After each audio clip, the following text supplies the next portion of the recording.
Hello दोस्तों, आपका हमारे क्लास ऑफ अचीवर्स चैनल पर स्वागत है। आज हम हिंदी छिटिक्स भाग 1 का पार्ट 6 जिसका नाम प्रेमचंद्र के फटे जूते हैं वो पढ़ेंगे। बेसिकली इस स्टोरी में यह है कि हरिशंकर परसाई जो कि इस कहानी के लेखक हैं, वो प्रेमचंद्र जी की एक पुरानी फोटो देख रहे होते हैं जिसमें उन्होंने फटे हुए जूते पहने होते हैं। उस फोटो को देख जितने भी विचार हरिशंकर परसाई जी के मन में आता है वो सारे के सारे विचार इस कहानी में लिखे हुए हैं। तो बिना किसी देरी के चलिए शुरू करते हैं।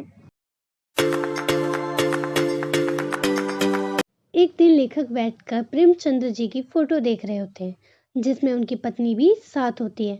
उस फोटो में प्रेमचंद्र जी ने सिर पर किसी मोटे कपड़े की टोपी, कुर्ता और धोती पहने होते हैं।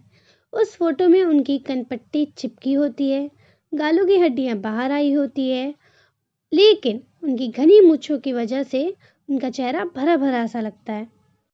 अब लेखक की नजरें नीचे की ओर जाती है और वहां जब जाती है ना, वहां टिकी जाती है। क्यों? क्योंकि वो देखते हैं कि प्रेमचंद्र जी का दाहिने पांव का जूता यानी कि राइट साइड पांव का जूता एकदम ठीक होता है, बट बाहिने पांव का जूता यानी कि लेफ्ट साइड पांव के जूते में एक बड़ा सा छेद होता है जिसमें उनकी उंगली बाहर निकली होती है। अब उसे देखकर हरिशंकर परसाई जी कहते हैं, अरे ये क्या है? इन्हें कोई शर्म नहीं है, इन्हें कोई लज्जा नहीं, इन्हें जरा सा भी आभास नहीं है कि ये फोटो खिंचवाने आए। नया जूता तो पहन लेते। अच्छा, एक काम कर सकते थे कि अपनी धोती को थोड़ा सा नीचे कर कर अपनी निकली हुई उंगली को ढक सकते थे, लेकिन इन्होंने ऐसा नहीं किया। कुछ समय बाद लेखक कहते हैं कि अरे किसी से उधार ही मांग लेते जूते, कोई थोड़ा देने से मना करता, लोग तो मांगे हुए कोट से वर दिखाई कर लेते हैं। फिर लेखक कहते हैं प्रेमचंद्र जी की फोटो को देखकर कि अरे तुमने फोटो ही क्यों खिंचवाई, फटे हुए जूते के साथ फोटो ही क्यों खिंचवाई? मुझे तो लगता है कि बीवी ने कहा होगा कि चलो एक फोटो खिंचवा लेते हैं, और तुमने कह दिया होगा चलो भाई खिंचवा ही लेते हैं। हाँ चलो खिंचवा ली, ऐसे खिंचवा ली, लेकिन तुम्हारी ये व्यंग मुस्कान मुझे तंग करी जा रही। तुम मुस्कुरा क्यों रहे हो? एक फटे हुए जूते के साथ मुस्कुरा क्यों रहे हो तुम? अब हरिशंकर परसाई जी अपने जूते के बारे में बताते हुए कहते हैं कि मेरा जूता अभी कोई अच्छा नहीं है। यूं ऊपर से अच्छा दिखता है, उंगली बाहर नहीं निकलती, पर अंगूठे के नीचे तला फट गया है। अंगूठा जमीन से घिसता है और पहनी मिट्टी पर कभी रगड़ खाकर लहूलुहान भी हो जाता है। पूरा तला घिस जाएगा, पूरा पंजा छिल जाएगा, मगर उंगली ढकी है, पर पंजा नीचे से घिस रहा है। तुम्हारी उंगली दिखती है पर पाँव सुरक्षित है। थोड़ी देर बाद लेखक कहते हैं, चलने से जूता घिसता है, फटता नहीं।